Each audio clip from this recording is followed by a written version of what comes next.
In this video, we're talking about Janction token, legit or scam. So before friends investing on this token, do your own research and let's get started. This is a platform, open web, based on AI production.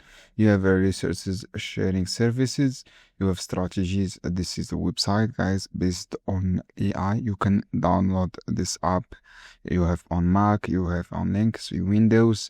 You can download the last version. And then this is the choose junction, guys. You have to can provide a resource scheduling to build GPU. You have P2P resources. You have safe and secure and friendly.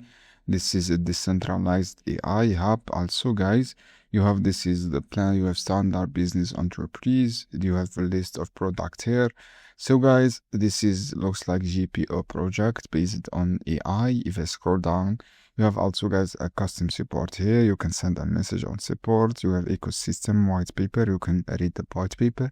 You have community on Telegram. This is the white paper. You can read all about this white paper. The price is $0.0051. Total supply 50 billion of this token. Max supply also 50 billion of this token.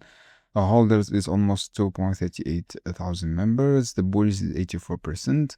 This is the holders distribution. Top 10 is 94% with holders 1.3 billion, a huge number. This token are listed on BankXSwap, Binance Alpha, KuCoins, and Bitmart and BankX. The bullish is 84%. This is good insight to see this number. I see people engage as well on this community. This is good insight. This is the holders, guys, and tokenomics. You can check here. If I check on Etherscan, I see the holders. I see very low number. So, guys, before investing on this token, do your own research. I see some swap here. This is good insight also. I give this token 6.5 on 10, and this is not financial advice.